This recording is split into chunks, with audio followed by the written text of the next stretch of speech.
وَإِذْ قَالَ رَبُّكَ لِلْمَلَائِكَةِ إِنِّي جَاعِلٌ فِي الْأَرْضِ خَلِيفَةً قَالُوا وَتَجْعَلُ فِيهَا مَنْ يُفْسِدُ فِيهَا وَيَسْفِكُ الدِّمَاءَ وَنَحْنُ نُسَبِّحُ بِحَمْدِكَ وَنُقَدِّسُ لَكَ قَالَ إِنِّي أَعْلَمُ مَا لَا تَعْلَمُونَ صدق اللہ العظیم۔ رب اشرح لي صدری ویسر لي امری واحلل عقدۃ من لسانی یفقہوا قولی۔ جیسا کہ میں نے عرض کیا تھا، سورہ بقرہ کے پہلے 4 رکوع نہایت اہم ہیں، نہایت جامع ہیں۔ پہلے 2 رکوعوں میں 3 قسم کے انسانوں کی وضاحت کی گئی، 3 قسم کے کردار کے نقشے کھینچ دیے گئے۔ تیسرے رکوع میں قرآن مجید کی دعوت کا خلاصہ آ گیا، توحید فی العقیدہ، توحید فی العمل، یعنی عبادت اللہ کی، ایمان بالرسالت، قرآن مجید کو منزل من اللہ کلام ماننا۔ اس میں اگر شک ہے تو جو بھی چیلنج تھا، اگر واقعتاً تمہیں شک ہے، حقیقت میں شک نہیں ہے، لیکن جیسا کہ تم کہہ رہے ہو کہ تمہیں شک ہے تو کوشش کرو اس کے مقابلے کی ایک صورت بنانا ہو۔ پھر آخرت، جنت اور دوزخ، ان دونوں کا تذکرہ ہو گیا۔ پھر ایک خاص مسئلہ جو قرآن مجید کے اسلوب پر اعتراض کی شکل میں آیا کہ اس میں مچھر جیسی حقیر شے کا بھی تذکرہ ہے، اس کی حکمت بیان کر دی گئی کہ تشبیہ اور تمثیل میں ظاہر بات ہے کہ ممثل لہو اور ممثل بہی میں مناسبت چاہیے۔ جس چیز کے لیے تمثیل بیان کی جا رہی ہے، جس شے سے تمثیل بیان کی جا رہی ہے، ان میں مناسبت ہونی چاہیے، اس میں عظیم یا حقیر کا کوئی سوال نہیں۔ پھر یہ بات کہ جن لوگوں کے دلوں میں زیغ ہے، کجی ہے، وہ اس قرآن سے بھی ان کی ضلالت میں، گمراہی میں اضافہ ہوگا۔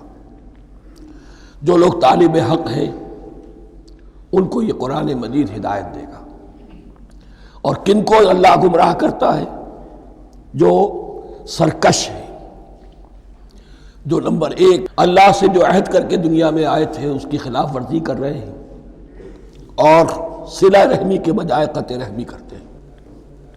اس کے بعد ایک بہت اہم فلسفیانہ بات آ گئی، اور اسی کے ضمن میں میں نے اصل میں یہ ساری بات دہرائی ہے۔ میں نے کہا تھا کہ یہ بات واضح ہوگی آگے جا کر سورہ غافر میں۔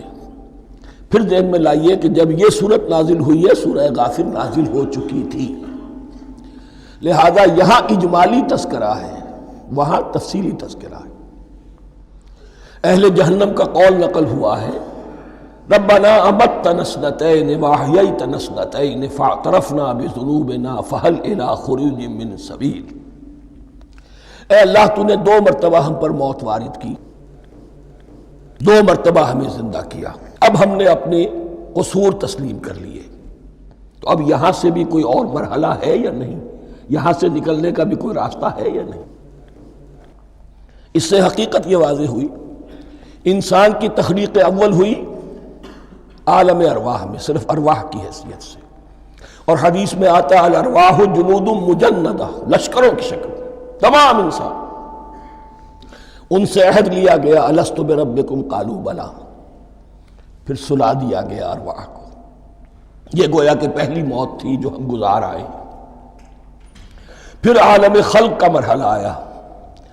عالم خلق میں یہ تناسل کے ذریعے سے رحم مادر میں جب ایک جنین تیار ہوتا ہے، تو ایک حدیث ہے حضرت عبداللہ ابن مسعود سے، 4 مہینے کا جب جنین ہو جاتا ہے تو اس کے بعد وہ روح لا کر اس میں پھونک دی جاتی ہے۔ یہ گویا کہ احیاء اولا ہو گیا، پہلی مرتبہ کا زندہ کیا جانا، پہلی موت کی نیند سے جگا دیا گیا۔ اے تازہ واردان بساط ہوائے دل، اب ہم اس دنیا میں اس جسد کے ساتھ زندہ ہوئے، اب پھر موت آئے گی، جسد یہی چلا جائے گا جہاں سے آیا تھا، روح جہاں سے آئی تھی وہاں واپس جائے گی۔ ثم یمیتکم ثم یحییکم ثم الیہ ترجعون، پھر تمہیں اللہ کی طرف لوٹا دیا جائے گا۔ یہ ہے بہت گہرا نقطہ فلسفہ دین کا۔ اس کے بعد مضمون شروع ہو رہا ہے خلافت کا، جس کا اجمالی جو ہے تذکرہ تیسرے رکوع کی آخری آیت میں آ گیا۔ هو الذی خلق لکم ما فی الارض جمیعا، زمین میں جو کچھ ہے اے انسانوں تمہارے لیے پیدا کیا گیا ہے۔ اسی کے ساتھ جڑتا ہوا مضمون اب خلافت کا آ رہا ہے۔ وَإِذْ قَالَ رَبُّكَ لِلْمَلَائِكَةِ إِنِّي جَاعِلٌ فِي الْأَرْضِ خَلِيفَةً، اور یاد کرو جب کہ کہا تھا تمہارے رب نے فرشتوں سے میں بنانے والا ہوں زمین میں ایک خلیفہ۔ اب خلیفہ کی حقیقت کو سمجھیے، خلیفہ کسے کہتے ہیں؟ نائب۔ عام طور پر لوگوں کو مغالطہ ہوتا ہے کہ خلیفہ جانشین جو ہے وہ تو کسی کے موت کے بعد ہوتا ہے، زندگی میں تو نہیں ہوتا۔ لیکن یہاں اصل میں ہمارے لیے بہت آسان ہے، انسان کی جو اصل حقیقت ہے اس دنیا میں اس کو سمجھنے کے لیے یوں سمجھیے کہ ہم آج سے 50 سال پہلے انگریز کے غلام تھے۔ ہمارا بادشاہ یا ملکہ انگلستان میں تھا یا تھی۔ دہلی میں وائس رائے ہوتا تھا۔ وائس رائے کا کام کیا ہے؟ جو حکم آیا ہے ہز میجسٹیز گورنمنٹ کا یا ہر میجسٹیز گورنمنٹ کا جو حکم آیا ہے بلا چون و چرا بغیر کسی تغیر اور تبدل کے نافذ کرے۔ ہاں جہاں کوئی حکم وہاں سے نہیں ہے تو یہاں کے حالات میں بہترین اپنی رائے قائم کرے، غور و فکر کرے، یہاں کی مصلحتیں کیا ہے، جو چیز بھی امپائر کی مصلحت میں ہو اس کے مطابق فیصلہ کر سکتا ہے۔ بین ہی یہی رشتہ ہے۔ اللہ ہے لیکن اللہ نے اپنے آپ کو غیب کے پردے میں چھپا لیا ہے۔ زمین پر انسان ہے۔ اب انسان کا کام یہ ہے جو ہدایت آ رہی ہے اللہ کی طرف سے اس پر تو بے چون و چرا عمل کرے۔ جہاں کوئی ایکسپریس ہدایت نہیں ہے، کوئی واضح ہدایت نہیں ہے، وہاں اپنے بیسٹ ججمنٹ کو ایکسرسائز کرے۔ اسی کا نام اجتہاد ہے۔ غور و فکر کرے، سوچے، اور جو بات روح دین کے زیادہ سے زیادہ مطابقت رکھنے والی ہو اس کو اختیار کر لے۔ بین ہی یہی رشتہ ہے در حقیقت، رشتہ خلافت کہ جو اللہ اور انسان کے مابین ہے۔ اب یہ جو دی گئی ہے یہ حیثیت تمام انسانوں کو دی گئی ہے۔ پوٹینشلی ہر انسان اللہ کا خلیفہ ہے، لیکن جو اللہ کا باغی ہو جائے، جو خود حاکمیت کا مدعی ہو گیا، گویا کہ وہ باغی ہے۔ اب اگر شاہ جہان بادشاہ تھا، اس کا کوئی ولی عہد تھا، اور ولی عہد جو ہے صبر نہیں کر سکتا، اپنے باپ کی زندگی ہی میں بغاوت کر دیتا ہے، حکومت حاصل کرنا چاہتا ہے، تو اب وہ کیا ہے؟ واجب القتل ہے۔ جو لوگ بھی حاکمیت کے مدعی ہو گئے، ویسے تو حقیقت واجب القتل ہے، لیکن دنیا میں مہلت دی ہے اللہ نے، یہ دار الامتحان ہے، فوراً قتل نہیں کرتا، فوراً ختم نہیں کرتا۔ وَلَوْلَا كَلِمَةٌ سَبَقَتْ مِن رَبِّكَ إِلَىٰ أَجَلٍ مُّسَمًّى لَقُضِيَ بَيْنَهُمْ، اگر یہ پہلے بات طے نہ ہو چکی ہوتی، ایک وقت معین تک کے لیے انہیں مہلت اللہ نے نہ دی ہوتی تو اللہ فیصلہ چکا دیتا، لیکن مہلت دی ہے۔ لیکن کم سے کم اتنی سزا ملتی ہے کہ اب وہ خلافت کے حق سے محروم کر دیے گئے۔ گویا کہ اب خلافت دنیا میں ہوگی خلافت المسلمین، صرف وہی شخص کہ جو اللہ کو مانے اپنا حاکم مطلق، وہ خلافت کا اہل ہے۔ تو یہ چند باتیں خلافت کی اصل حقیقت کے ضمن میں یہیں پر سمجھ لیجیے۔ وَإِذْ قَالَ رَبُّكَ لِلْمَلَائِكَةِ إِنِّي جَاعِلٌ فِي الْأَرْضِ خَلِيفَةً قَالُوا أَتَجْعَلُ فِيهَا مَن يُفْسِدُ فِيهَا وَيَسْفِكُ الدِّمَاءَ وَنَحْنُ نُسَبِّحُ بِحَمْدِكَ وَنُقَدِّسُ لَكَ۔ اور یاد کرو جب کہ تمہارے رب نے کہا تھا فرشتوں سے کہ میں زمین میں خلیفہ بنانے والا ہوں، تو انہوں نے کہا کہ کیا تو بنائے گا اس میں جو فساد مچائے گا اس میں اور خوریزی کرے گا۔ وَنَحْنُ نُسَبِّحُ بِحَمْدِكَ وَنُقَدِّسُ لَكَ، ہم آپ کی تسبیح اور تحمید اور آپ کی تقدیس میں لگے ہوئے ہیں۔ قَالَ إِنِّي أَعْلَمُ مَا لَا تَعْلَمُونَ، فرمایا میں جانتا ہوں جو تم نہیں جانتے۔ اب یہاں سوال پیدا ہوتا ہے کہ فرشتوں کو یہ گمان کیسے ہوا، یہ خیال کیسے ہوا؟ دو رائے ہیں اس میں۔ ایک تو یہ کہ انسان کی تخلیق سے پہلے اس دنیا میں جنات تھے، اور انہیں بھی کچھ اللہ نے تھوڑا سا اختیار دیا تھا، اور انہوں نے یہاں فساد مچایا۔ انہی پر قیاس کرتے ہوئے فرشتوں نے سمجھا کہ انسان بھی پھر زمین میں فساد مچائے گا، خوریزی کرے گا۔ ایک دوسری اصولی بات یہ کہی گئی ہے کہ خلافت کا لفظ جب استعمال ہوا تو اس کے معنی ہے کہ کوئی نہ کوئی اختیار بھی ملے گا۔ جنات کے بارے میں خلافت کا لفظ کہیں نہیں آیا، انسان کے بارے میں آ رہا ہے۔ خلیفہ بالکل بے اختیار نہیں ہوتا، جیسا کہ میں نے عرض کیا، جہاں واضح حکم ہے تو اس کی تو تنفیذ، یہاں نہیں ہے وہاں اپنی رائے سے جتنا بھی بہتر سے بہتر سوچ سکتا ہو انسان رائے قائم کرے۔ یہ اختیار جو ہے، ظاہر بات ہے جہاں اختیار ہوگا صحیح استعمال ہونے کا بھی امکان ہے، غلط استعمال ہونے کا بھی امکان ہے۔ اختیار تو بلکہ یہ کہ آپ کا پولیٹیکل سائنس کا تو ایکزیم یہ ہے، authority turns to corrupt and absolute authority corrupts absolutely۔ تو ٹینڈنسی کرپشن کی ہوتی ہے اختیار کے اندر، اس بنا پر انہوں نے قیاس کیا کہ اس میں فساد ہوگا، خوریزی ہوگی۔ اللہ تعالیٰ نے فرمایا اپنی حکمتوں سے میں خود واقف ہوں، میں کیوں بنا رہا ہوں یہ میں جانتا ہوں، تم نہیں جانتے۔ وَعَلَّمَ آدَمَ الْأَسْمَاءَ كُلَّهَا، اور اللہ نے سکھا دیے آدم کو تمام کے تمام نام۔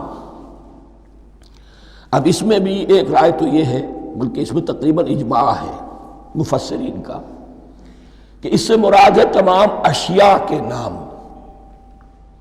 اور تمام اشیاء کے نام سے مراد ہے ان کی حقیقت کا علم۔ ہیومن نالج جو ہے، اگر آپ اس کا تجزیہ کریں گے تو وہ یہی ہے کہ انسان ایک چیز کو پہچانتا ہے، پھر اس کے لیے ایک نام رکھتا ہے یا کوئی ٹرم اس کے لیے قائم کرتا ہے۔ اس نام یا ٹرم اور اس کے حوالے سے، اصطلاح کے حوالے سے بہت سے حقائق کو اپنے ذہن کے اندر محفوظ کرتا ہے۔ تو گویا کہ ان علمہ آدم الاسماء کلہا، تمام نام سکھا دیے کل مادی کائنات کے اندر جو کچھ وجود میں آنے والا تھا، ان سب کی حقیقت سے پوٹینشلی حضرت آدم کو آگاہ کر دیا۔ یہ پوٹینشل علم ہے، ہیومن نالج، جو ایکوائرڈ نالج ہے، جو انسان کو سمع اور بصر اور اپنے اس دماغ کے کمپیوٹر کے ذریعے سے حاصل ہوتا ہے۔ ایک ہے ریویلڈ نالج جو اللہ وحی کے ذریعے سے بھیجتا ہے، ایک ہے ایکوائرڈ نالج، انسان خود علم حاصل کرتا ہے۔ اس نے آنکھوں سے دیکھا، کان سے سنا، نتیجہ نکالا، اور اس کمپیوٹر نے اس کو پروسیس کیا، اس نتیجے کو کہیں میموری کے اندر سٹور کر لیا۔ یہ کمپیوٹر ہے بہت بڑا۔ پھر کچھ اور دیکھا، کچھ اور سنا، کچھ چھو کر معلوم ہوا، کچھ چکھ کر معلوم ہوا، کچھ سونگھ کر معلوم ہوا، کوئی اور نتیجہ نکلا، اسے وہ پاس میموری کے ساتھ اس کو ٹیلی کیا اور نتیجہ نکالا۔ اس طرح رفتہ رفتہ ان السمع والبصر والفؤاد کل اولئک کان عنہ مسئولا، یہ ایکوائرڈ نالج تین چیزوں سے انسان کو حاصل ہو رہا ہے، سماعت، بصارت اور یہ عقل، جو فائدہ اخذ کرتی ہے، جو اس کو پروسیس کرتی ہے، اس تمام جو سینس ڈیٹا اس کو مہیا ہوتا ہے سینس آرگنز کے ذریعے سے۔ یہ علم ہے جو پوٹینشلی حضرت آدم کو دے دیا گیا، اس کی ایکسفولیشن ہو رہی ہے، اب درجہ بدرجہ وہ علم پھیل رہا ہے، بڑھ رہا ہے، اور بڑھتے بڑھتے کہاں تک پہنچے گا ہم کچھ نہیں کہہ سکتے، کہاں سے کہاں پہنچ گیا انسان۔ اس نصف صدی کے اندر علم انسانی میں جو ایکسپلوژن ہوا ہے، میں اور آپ اس کا تصور تک نہیں کر سکتے۔ اکثر بڑے بڑے جو سائنسدان ہیں انہیں تصور نہیں ہے، اس لیے کہ ایک شخص اپنی لائن فزکس کے بارے میں جانتا ہے کیا کچھ ہو گیا، یا فزکس کی بھی کسی شاخ کے بارے میں جانتا ہے، باقی دوسری جو لائن ہے اسے کچھ پتہ نہیں۔ اسپیشلائزیشن کا دور ہے، لہذا جو ایکسپلوژن کہا جائے، دھماکہ ہوا ہے علم کا، اس کا کوئی اندازہ نہیں ہے ہمارے پاس، اور کس تیزی کے ساتھ وہ چیز آگے بڑھ رہی ہے، کس تیزی کے ساتھ ایک چیز آج جو ایجاد ہوئی چند دنوں کے اندر اندر اس کے بعد اس کا نیا کوئی ورشن آ جاتا ہے اور یہ چیز جو ہے آبسولیٹ ہو جاتی ہے۔ کمیونیکیشن کے اندر جو انقلاب عظیم برپا ہوا ہے، تو آپ یہ سمجھیے کہ اقبال نے جو شعر کبھی کہا تھا کہ عروج آدم خاکی سے انجم سہمے جاتے ہیں، کہ یہ ٹوٹا ہوا تارا مہ کامل نہ بن جائے۔ اور یہ مہ کامل بنے گا کب؟ جب دجال کی شکل اختیار کرے گا۔ دجال کون ہوگا؟ جو ان تمام قواعد طبیعہ کے اوپر قابو پا لے گا، جب چاہے گا جہاں چاہے گا بارش برسائے گا، رزق کے تمام خزانے اپنے ہاتھ میں لے لے گا، جو اس کے اوپر ایمان لائے گا اسی کو ملے گا، کسی اور کو نہیں ملے گا، اس کی آواز پوری دنیا میں سنائی دے گی، وہ چند دنوں کے اندر پوری دنیا کا چکر لگا لے گا۔ یہ ساری چیزیں جو حدیث میں دجال کے بارے میں آئی ہیں، وہی اسی علم آدم ایکوائرڈ نالج کے اس حد کو پہنچ جانا کہ وہ ٹوٹل مسٹریز نیچر کی جو ہے وہ اس پر منکشف ہو جائے اور ان قواعد طبیعہ کو وہ ہارنس کر لے، قابو میں لے آئے اور انہیں استعمال کرے۔ کبھی جب ہمارے کسی بہت 200-300ویں کوئی پیڑھی میں کوئی ہمارے جد امجد ہوں گے جنہوں نے کوئی چٹان دیکھی کہ گری، پتھر پر پتھر ٹکرایا تو آگ اس میں سے شعلہ نکلا، اس کا یہ مشاہدہ کافی ہو گیا آگ پیدا کرنے کے لیے۔ پتھروں کو ٹکراؤ، آگ پیدا کر لو۔ یہ اس دور کی سب سے بڑی ایجاد تھی، آگ، انرجی۔ اب وہ انرجی کہاں سے کہاں پہنچی؟ وہ آگ نے بھاپ کی شکل اختیار کی، پھر ہم نے بجلی ایجاد کی، اور کب کیا ہے، ایٹمک انرجی ہے اور نہ معلوم کیا کیا ہے، واللہ اعلم۔ ان تمام چیزوں کا تعلق ہے خلافت ارضی کے ساتھ۔ لہذا فرشتوں کو جو بتایا گیا وہ یہ ہے کہ آدم کو علم بھی دیا جا رہا ہے، صرف اختیار ہی نہیں دیا جا رہا، علم دیا جا رہا ہے۔ وَعَلَّمَ آدَمَ الْأَسْمَاءَ كُلَّهَا ثُمَّ عَرَضَهُمْ عَلَى الْمَلَائِكَةِ، پھر ان تمام اشیاء کو پیش کیا فرشتوں کے سامنے۔ فَقَالَ أَنبِئُونِي بِأَسْمَاءِ هَؤُلَاءِ، اور فرمایا کہ مجھے بتاؤ ان چیزوں کے نام، ان کنتم صادقین، اگر تم سچے ہو۔ قالوا سبحانک لا علم لنا الا ما علمتنا، انہوں نے کہا پروردگار تو پاک ہے ہر نقص سے، ہر عیب سے، ہر ضعف سے، ہر احتیاج سے، مبرہ ہے، منزہ ہے، اعلیٰ ہے، عرفہ ہے۔ لا علم لنا الا ما علمتنا، ہمیں کوئی علم حاصل نہیں سوائے اس کے جو تو نے ہمیں سکھا دیا ہے۔ اس کی تعبیر یہی بہتر معلوم ہوتی ہے کہ ملائکہ کی حیثیت در حقیقت اس کائناتی جو حکومت ہے اللہ کی، آفاقی حکومت، اس کے کارندوں کی ہے، یہ اس کے سول سرونٹس ہیں۔ تو ہر ایک کو صرف اس کے شعبے کے متعلق علم دیا گیا ہے، علم جامع نہیں ہے، تمام چیزوں کا علم یہ معلوم کرنے کی استعداد ان کے پاس نہیں ہے۔ کوئی فرشتہ فرض کیجئے بارش کے اوپر مامور ہے، کوئی پہاڑوں پر مامور ہے، جس کا ذکر سیرت میں آتا ہے کہ جب طائف میں حضور پر پتھراؤ ہوا ہے تو اس کے بعد ایک فرشتہ حاضر ہوا ہے کہ میں ملک الجبال ہوں، اللہ نے مجھے پہاڑوں پر مامور کیا ہوا ہے، آپ اگر فرمائیں تو جن لوگوں نے آپ کو ستایا ہے، یہ جو طائف جن دو پہاڑوں کے درمیان یہ وادی ہے، ان کو آپس میں ٹکرا دو کہ یہ پس کر اور سرما بن جائے۔ آپ نے فرمایا نہیں، کیا عجب، اللہ تعالیٰ ان کی اگلی نسلوں کو ہدایت دے دے۔ تو فرشتے ہیں، کوئی پہاڑوں پر مامور ہے، کوئی کسی خدمت پر مامور ہے، ان کو علم دیا گیا ہے صرف انہی کی اپنی جو بھی فرائض منصبی ہیں ان کے شعبے سے متعلق، کل نہیں۔ جامعیت جو ہے علم کی وہ ہے کہ جو حضرت آدم علیہ السلام کو پوٹینشلی دے دی گئی اور جو اب بڑھتے بڑھتے ایک بہت جلاور درخت بن چکا۔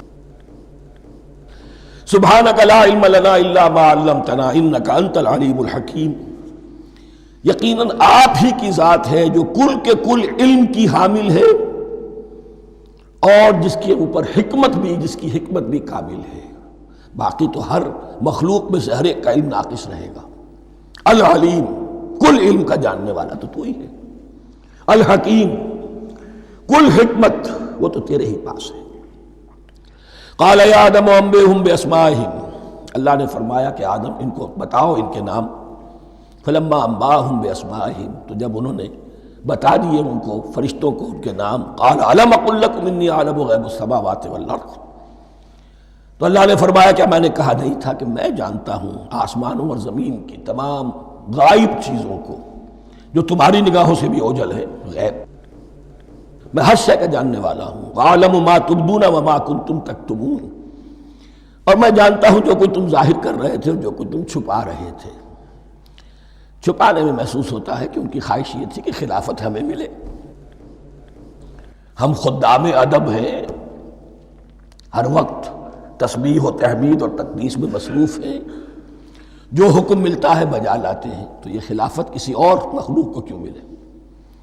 یہاں صرف یہ اور بتا دوں کہ یہ چونکہ اب ایک تیسری مخلوق کا ذکر بھی بعد میں آئے گا، 3 صاحب تشخص مخلوقات ہیں اللہ کی، صاحب تشخص، صاحب شعور، جن میں میں کا شعور ہے، انا، میں۔ ایک ملائکہ ہیں، ان کی تخلیق نور سے ہوئی ہے۔ ایک انسان ہے جن کی تخلیق گارے سے ہوئی ہے۔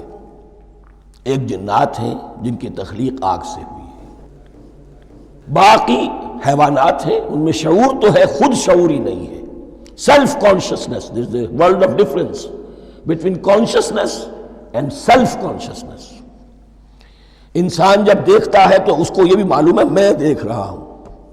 کتا بلہ دیکھتا ہے، اسے یہ اندازہ نہیں ہوتا کہ میں دیکھ رہا ہوں۔ دیکھنے کا ایک نتیجہ ہے جو نکل آتا ہے، لیکن میں کا وجود نہیں ہے وہاں۔ یہ انا، سیلف، ایگو، یہ انسان میں ہے، جنات میں ہے، شعور میں، اور فرشتوں میں ہے۔ ایک نوری مخلوق، ایک ناری مخلوق، ایک زمین کے اس کرسٹ میں یہ جو مٹی اور گارے، مٹی اور پانی کا جو ملغوبہ ہے گارے کی شکل میں، اس سے بنا ہے۔ قال یا آدم انبئهم باسمائهم فلما انباهم باسمائهم قال الم اقل لكم انی اعلم غیب السماوات والارض واعلم ما تبدون وما كنتم تكتمون وإذ قلنا للملائكة اسجدوا لآدم فسجدوا الا ابلیس۔ اور یاد کرو جب کہ ہم نے کہا فرشتوں سے سجدہ کرو سب کے سب آدم کو، جھک جاؤ آدم کے سامنے، فسجدوا، ان سب نے سجدہ کیا، الا ابلیس، سوائے ابلیس کے۔ پہلی بات تو یہ سمجھیے کہ تمام ملائکہ کے سجدے کی ضرورت کیا تھی؟ کیا یہ صرف تعظیماً تھا؟ اور تعظیماً اگر تھا تو کیا آدم خاکی کی تعظیم تھی یا کسی اور شے کی تعظیم تھی؟ مکی صورتوں میں یہ بات دو جگہ واضح کی گئی ہے۔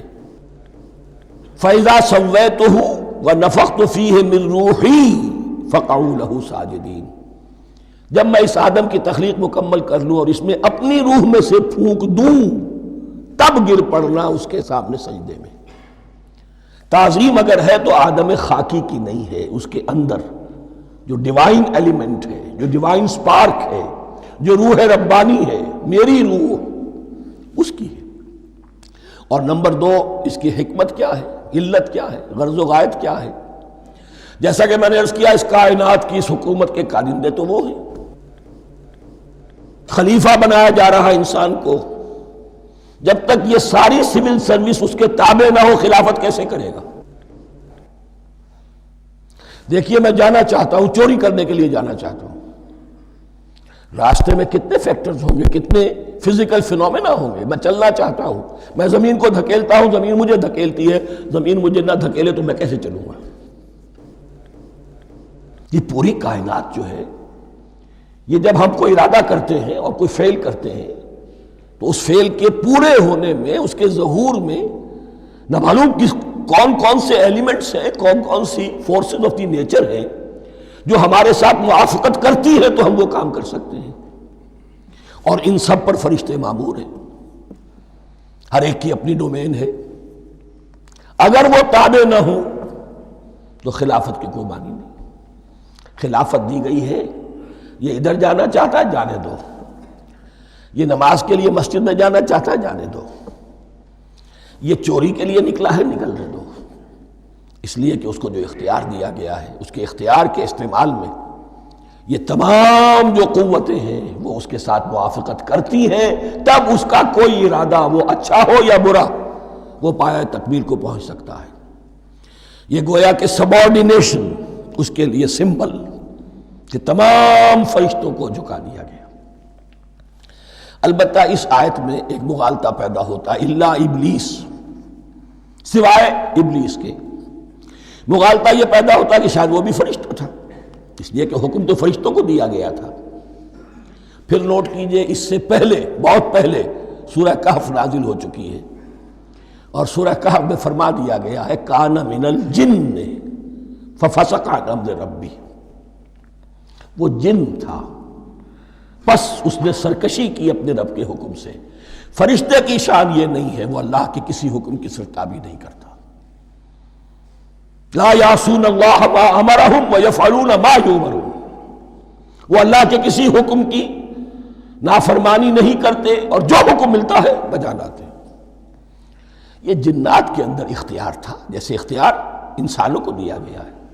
جنات میں نیک بھی ہیں بد بھی ہیں، اعلیٰ بھی ہیں ادنا بھی ہیں جیسے انسانوں میں. لیکن یہ عزازیل جو جن تھا علم اور عبادت دونوں کے اعتبار سے بہت بلند ہو گیا تھا، اور یہ فرشتوں کا یوں سمجھیے کہ ہم نشین، فرشتوں کے ساتھ اس طور سے شامل. جیسے بہت سے انسان بھی اگر اپنی بندگی میں، زہد میں، عبادت میں، نیکی میں ترقی کریں تو ان کا ملأ اعلیٰ کے ساتھ، عالم ارواح کے ساتھ، عالم ملائکہ کے ساتھ ایک رابطہ قائم ہوتا ہے. اسی طریقے سے وہ جو عزازیل تھا جن ہونے کے باوجود اپنی نیکی، عبادت، پارسائی اور اپنے علم میں فرشتوں سے بہت آگے تھا، اس لیے معلم الملکوت کی شکل اختیار کر چکا تھا. اس کو اپنی زوم تھا. یہ بات جیسا کہ میں نے عرض کیا 7 مرتبہ قرآن میں یہ بات آئی ہے، قصہ ابلیس و آدم، کہ فرشتوں کو حکم ہوا کہ سجدہ کرو، سب جھک گئے، ابلیس نے سجدے سے انکار کر دیا 7 مرتبہ. یہ 7ویں مرتبہ ہے جو ہم پڑھ رہے ہیں. مصحف میں پہلی مرتبہ آ رہا ہے، ترتیب نزول میں 7ویں مرتبہ آ رہا ہے. یہ آدم و ابلیس کا قصہ اس سے آگے سورہ اعراف میں آئے گا، پھر سورہ ہجر میں آئے گا، سورہ بنی اسرائیل میں آئے گا، سورہ کہف میں آئے گا، سورہ طٰہٰ میں آئے گا، سورہ صاد میں آئے گا. 6 مرتبہ مکی قرآن میں، 1 مرتبہ یہاں. تو یہاں اشارہ نہیں کیا اس لیے مغالطہ ہو سکتا ہے. لیکن یہ کہ سورہ کہف میں آپ کو بتا چکا ہوں، کان من الجن ففسق عن امر ربہ، اس نے اپنے رب کے حکم سے سرتابی. ابلیس اس کا صفاتی نام ہے اب، اس لیے کہ ابلس یبلس کے معنی ہوتے ہیں مایوس ہو جانا. یہ اللہ کی رحمت سے بالکل مایوس ہے، اور مایوس جو ہو جائے وہ شیطان ہو جاتا ہے. اب میرا تو چھٹکارا نہیں ہے، جتنوں کو برباد کر سکوں کروں، میری تو عاقبت خراب ہو چکی ہے، جتنوں کو اپنے ساتھ، ہم تو ڈوبے ہیں صنم، تم کو بھی لے ڈوبیں گے. اب وہ شیطان اس معنی میں کہ انسان کی عداوت اس کی گھٹی میں پڑ گئی. اس نے اللہ سے پھر اجازت بھی لی کہ مجھے مہلت دے دے، یوم یبعثون، قیامت تک کے دن کے لیے، تو میں ثابت کر دوں گا کہ یہ آدم اس رتبے کا حقدار نہ تھا، مستحق نہ تھا جو اسے دیا گیا. انا خیر منہ، میں اس سے بہتر ہوں. خلقتنی من نار وخلقتہ من طین، تو نے مجھے آگ سے بنایا، اسے گارے سے بنایا. لیکن یہ تکبر ہے در حقیقت کہ جس نے اسے راندہ درگاہ حق کر دیا. وَإِذْ قُلْنَا لِلْمَلَائِكَةِ اسْجُدُوا لِآدَمَ فَسَجَدُوا إِلَّا إِبْلِيسَ أَبَىٰ وَاسْتَكْبَرَ، ابا اس نے انکار کیا، واستکبر اور تکبر کیا، استکبار کیا. وَكَانَ مِنَ الْكَافِرِينَ، کانا عربی زبان میں 2 طرح کا ہوتا ہے، تامہ، ناقصہ.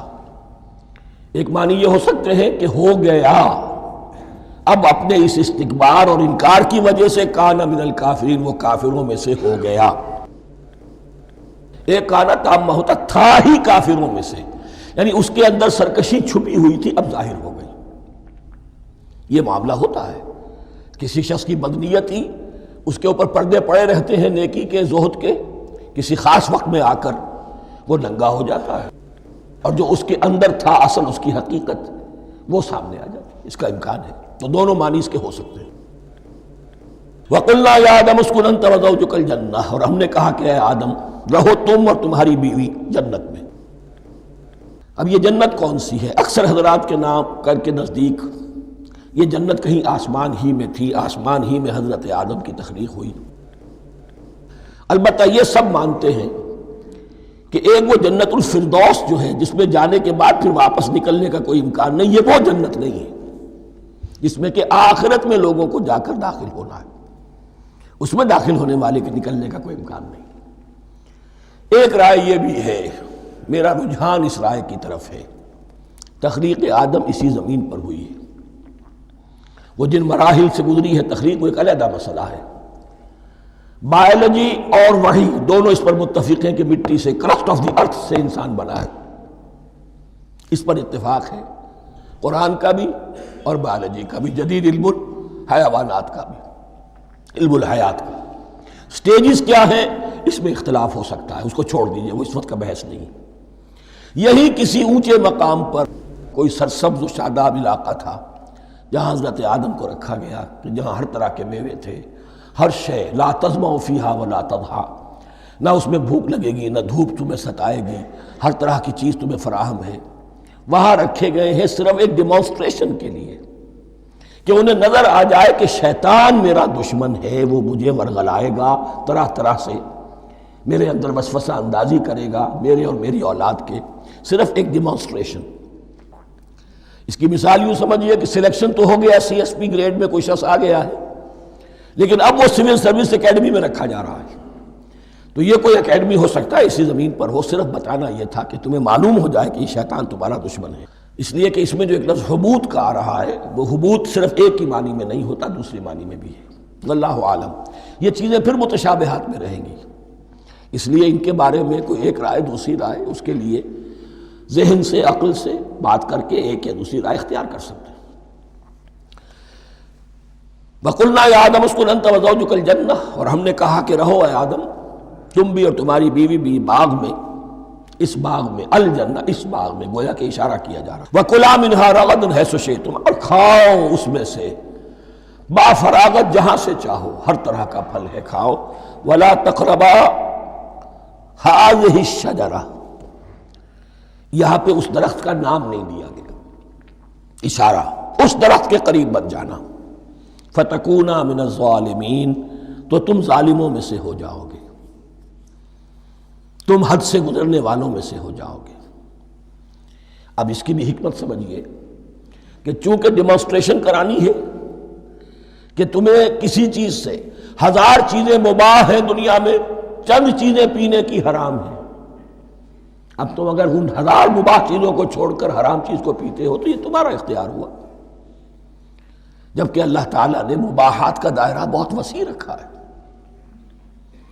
جس سے چاہو چند رشتے ہیں جو بیان کر دیے گئے، یہ حرام ہے، محرمات ہے، ابدیہ ہیں، ان سے تو شادی نہیں ہو سکتی، باقی کسی مسلمان عورت سے دنیا کے کسی کونے میں وہ شادی کر سکتے، کروڑوں کے آپشنز آپ کے لیے خالی کھلے ہیں، لیکن پھر بھی انسان شادی نہ کرے، زنا کرے، یہ گویا کہ اس کی اپنی خباثت نفس ہے۔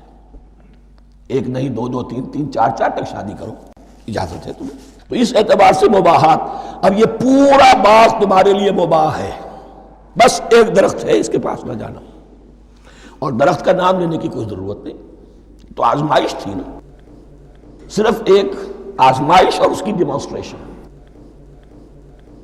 فَأَزَلَّهُمَا الشَّيْطَانُ عَنْهَا، تو پھسلا دیا ان دونوں کو شیطان نے اس درخت کے بارے میں۔ اب وہ کس کس طریقے سے پھسلایا، یہ بھی جیسا کہ میں نے عرض کیا 6 مرتبہ چونکہ یہ قصہ آ چکا ہے، اس کی آپ کو سورہ طٰہٰ میں تفصیل ملے گی، کس کس طریقے سے پھسلایا اور اس بات کے لیے تیار کیا۔ فَأَخْرَجَهُمَا مِمَّا كَانَا فِيهِ، تو نکلوا دیا ان دونوں کو اس کیفیت میں سے جس میں کہ وہ تھے، وہ کیفیت کہ نہ کوئی مشقت ہے، نہ کوئی محنت ہے، اور انسان کو ہر طرح کا اچھے سے اچھا پھل مل رہا ہے، تمام ضروریات فراہم ہیں، خاص کوئی حلہ جنت ہے جس کا کہ لباس بھی عطا کیا گیا ہے، لیکن ان کیفیات سے اب نکال کر، اب جسے آپ کہیں گے بیٹر فیکٹس آف لائف، اچھا اب جاؤ، یہ ڈیمانسٹریشن کرنی تھی، ہو گئی، شیطان تمہارا دشمن ہے، تمہارا اور تمہاری نسل کا، شیطان لعین، اور وہ تمہیں پھسلائے گا جیسے آج پھسلایا ہے۔ تم آگاہ رہنا اس کی شرارتوں سے، ان الشیطان لکم عدو فاتخذوہ عدوا، یہ شیطان تمہارا دشمن ہے، اسے اپنا دشمن ہی سمجھو، لیکن یہ ہے کہ اگر کچھ لوگ اسے دوست بنا لیں، اس کے ایجنٹ بن جائیں، اس کے کارندے بن جائیں، یہ ان کا چوائس ہے جس کی سزا انہیں ملے گی۔ فَأَخْرَجَهُمَا مِمَّا كَانَا فِيهِ وَقُلْنَا اهْبِطُوا بَعْضُكُمْ لِبَعْضٍ عَدُوٌّ، اور ہم نے کہا اترو، تم سب ایک دوسرے کے دشمن ہوگے۔ اب یہ چونکہ جمع کا صیغہ آیا ہے، ایک دوسرے کے دشمن ہوگے، تو ایک دشمنی تو شیطان اور آدم اور ذریت آدم کی ہے، ایک اور دشمنی بھی ہے جو انسان میں مرد اور عورت کے مابین ہے، عورت بھی پھسلاتی ہے، غلط راستے پر ڈالتی ہے، مرد عورتوں کو گمراہ کرتے ہیں، عورتیں مردوں کو گمراہ کرتی ہیں۔ قرآن مجید میں کہا گیا یا ایھا الذین آمنوا ان من ازواجکم واولادکم عدوا لکم فاحذروہم، اہل ایمان چوکنے رہو، چوکس رہو، تمہاری بیویوں اور اولاد میں سے تمہارے دشمن ہیں، بچ کر رہو، کیپ الرٹ، کہیں ان کی محبت تمہیں راہ حق سے منحرف نہ کر دے۔ تم ایک اچھا کام کرنا چاہتے ہو، بیوی رکاوٹ بن گئی، بیوی کو اچھا کام کرنا چاہتی، شوہر رکاوٹ بن گیا، تو یہ محبت نہیں ہے، یہ عداوت ہے۔ اس حوالے سے بعضکم لبعض عدو وَلَكُمْ فِي الْأَرْضِ مُسْتَقَرٌّ وَمَتَاعٌ إِلَىٰ حِينٍ، اور تمہارے لیے اب زمین میں مستقر ہے، جائے قیام ہے اور متاع ہے، ضرورت کی چیزیں ہیں ہم نے فراہم کر دی ہیں، إِلَىٰ حِينٍ، لیکن ایک وقت معین تک کے لیے، یہ ابدی نہیں ہے، ایک وقت آئے گا یہ بساط ہم لپیٹ دیں گے۔ یوم نطوی السماء کطی السجل للکتب، جس دن کہ ہم تمام فضاؤں کو اور تمام خلاؤں کو، تمام آسمانوں کو اس طرح لپیٹ لیں گے جیسے کتابوں کا طومار لپیٹ لیا جاتا ہے۔ ایک وقت آئے گا، یہ تخلیق الی اجل مسمى ہے، الی حین ہے۔ فتلقى آدم من ربہ کلمات فتاب علیہ، تو سیکھ لیے، حاصل کر لیے آدم نے اپنے رب سے کچھ کلمات، تو اللہ نے ان کی توبہ قبول کر لی۔ اب اس کی وضاحت سورہ اعراف میں ہے، یہ تو چونکہ پس منظر میں وہ 2/3 قرآن موجود ہے، اس کی وضاحت کیا ہے کہ حضرت آدم میں سخت پشیمانی پیدا ہوئی ہے، میں نے کیا کیا، مجھ سے خطا سرزد ہو گئی، اللہ کے حکم کی میں نے خلاف ورزی کی، لیکن ان کے پاس الفاظ نہیں تھے کن الفاظ میں اللہ سے استغفار کریں، کن الفاظ میں اللہ سے معافی چاہیں۔ اللہ کی رحمت یہ ہوئی کہ اللہ نے الفاظ انہیں خود تلقین فرما دی۔ یہ اللہ کی شان رحیمی ہے۔ اصل شے جو ہے وہ انسان کے اندر گناہ پر ندامت کا پیدا ہو جانا ہے، یہ اصل توبہ ہے۔ علامہ اقبال نے جو بڑی اپنی آغاز عنفوان شباب میں جو اشعار کہے تھے، ان میں سے ایک شعر کو سن کر پھڑک اٹھے تھے اس وقت کے اساتذہ بھی۔ موتی سمجھ کے شان کریمی نے چن لیے، قطرے جو تھے میرے عرق انفعال کے، انفعال کہتے ہیں شرمندگی کو، شرمندگی سے میری پیشانی پر جو پسینے کے قطرے نمودار ہو گئے، میرے پروردگار کو وہ اتنے عزیز ہوئے، اس نے انہیں موتی کی طرح چن لیا۔ موتی سمجھ کے شان کریمی نے چن لیے، قطرے جو تھے میرے عرق انفعال کے، تو فتلقى آدم من ربہ کلمات، ان پر پچھتاوا ہوا، ندامت ہوئی، اللہ نے انہیں الفاظ، وہ الفاظ کیا تھے وہ سورہ اعراف میں ہیں، ربنا ظلمنا انفسنا وان لم تغفر لنا وترحمنا لنکونن من الخاسرین، اے اللہ ہم نے اپنی جانوں پر ظلم کیا ہے، اور اگر تو نے ہمیں بخش نہ دیا اور رحم نہ فرمایا تو ہم تو خسارہ والوں میں ہو جائیں گے، تباہ ہو جائیں گے، برباد ہو جائیں گے۔ یہی پر فوری تقابل موجود ہے۔ غلطی ابلیس سے بھی ہوئی، حکم سے سرتابی ہوئی، لیکن اس پر ندامت نہیں ہوئی، تکبر کی بنا پر اور اکڑ گیا، انا خیر منہ۔ غلطی آدم سے بھی ہوئی، نافرمانی ہوئی، لیکن اس پر پشیمان ہوئے اور توبہ کی۔ وہ شیطنت ہے، یہ آدمیت ہے، ورنہ کوئی انسان گناہ سے اور معصیت سے مبرہ نہیں ہے۔ حضور کی ایک حدیث ہے، کل بنی آدم کلکم خطاؤون، کل بنی آدم خطاؤون وخیر الخطائین التوابون، آدم کے تمام اولاد، تمام انسان خطا کار ہیں، ان خطا کاروں میں بہتر وہ ہیں، اچھے وہ ہیں جو توبہ کرتے ہیں۔ تو یہاں حضرت آدم سے غلطی ہوئی، انہوں نے توبہ کی، پشیمانی ہوئی، ندامت ہوئی، اس نے کی اور اس پر جم گیا، اصرار کیا۔ فتلقى آدم من ربہ کلمات فتاب علیہ انہ هو التواب الرحیم، یقیناً وہی تو ہے بہت توبہ کو قبول فرمانے والا اور بہت رحم فرمانے والا۔ یہ نوٹ کیجئے گا، توبہ کا لفظ دونوں طرف سے آتا ہے، بندہ بھی تواب وخیر الخطائین التوابون، تواب بندے بھی ہو گئے، تواب اللہ بھی ہے۔ اس کی اصل حقیقت کیا ہے؟ بندے نے خطا کی اور دور ہو گیا اللہ سے، اللہ نے اپنی رحمت کی نگاہ اس سے پھیر لی۔ بندے نے توبہ کی، اللہ پھر اپنی رحمت کے ساتھ اس کی طرف متوجہ ہو گیا۔ توبہ کے معنی پلٹنا۔ بندہ معصیت سے توبہ کر کے اپنی اصلاح کی طرف، بندگی کی طرف، اطاعت کی طرف پلٹ آیا۔ اللہ نے جو اپنی نظر رحمت پھیر لی تھی، اللہ نے پھر وہی اپنی شان غفاری اور رحیمی کے ساتھ بندے کی طرف توجہ فرما لی، جس کے لیے حدیث میں الفاظ آتے ہیں، تم اگر میری طرف بالشت بھراؤ گے میں ہاتھ بھراؤں گا، تم اگر چل کر آؤ گے میں دوڑ کر آؤں گا، ہم تو مائل بکرم ہیں کوئی سائل ہی نہیں، راہ دکھلائیں کسے رہنم منزل ہی نہیں۔ وہ تو تواب ہے، بس فرق یہ ہے کہ تابہ بندے کے لیے ہوگا تو الہ ہوگا، تابہ الہ، انی تبت الیک، اور جب اللہ کی طرف سے ہوگا تابہ علیہ، وہ اعلیٰ ہوگا، اس پر توبہ کی، یعنی اللہ کی بلند شان ہے تو انسان توبہ کرتا ہے تو اس کی طرف توبہ کرتا ہے۔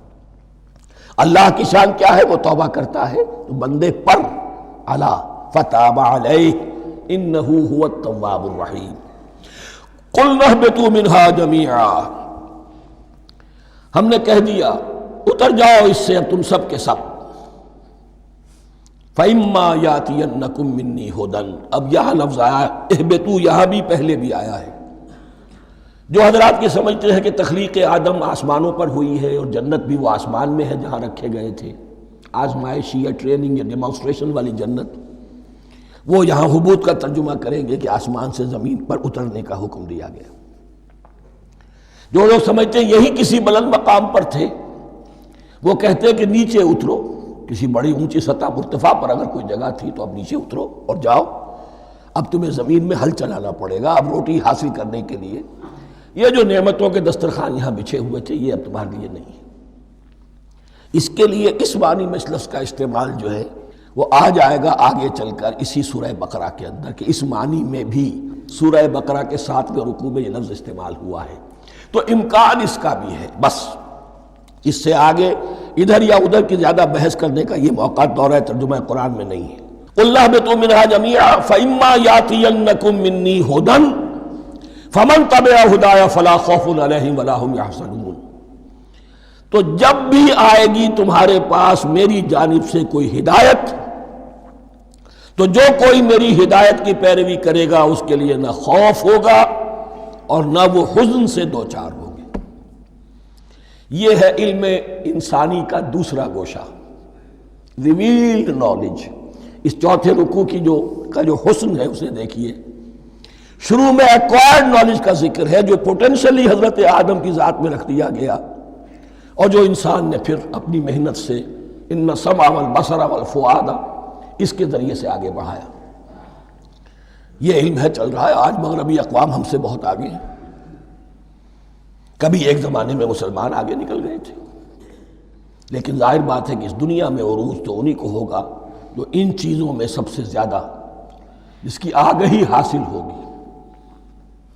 البتہ ایک علم وہ ہے جو آسمان سے نازل ہوتا ہے، یہ گیون ہے، ریویلڈ نالج ہے، یہ وحی ہے۔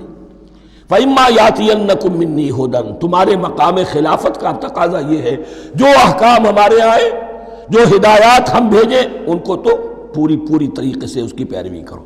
فَمَن تَبِعَ ہدایا، تو جو کوئی بھی میری ہدایت کی پیروی کرے گا فَلَا خَوْفٌ عَلَيْهِمْ وَلَا هُمْ يَحْزَنُونَ وَالَّذِينَ كَفَرُوا، اور جو ناشکری کریں گے، کفر کریں گے، انکار کریں گے، وَكَذَّبُوا بِآيَاتِنَا، اور ہماری آیات کو جھٹلائیں گے، فَأُولَٰئِكَ أَصْحَابُ النَّارِ هُمْ فِيهَا خَالِدُونَ، تو وہ جہنمی ہوں گے، آگ والے ہوں گے، اس میں ہمیشہ ہمیشہ رہیں گے۔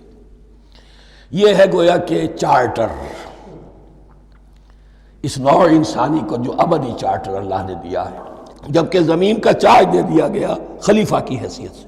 یہاں یہ 4 رکوع جو ہے سورہ بقرہ کے جو میں نے عرض کیا تھا، قرآن کی دعوت، قرآن کا بنیادی فلسفہ، اس پر یہ جام ہے۔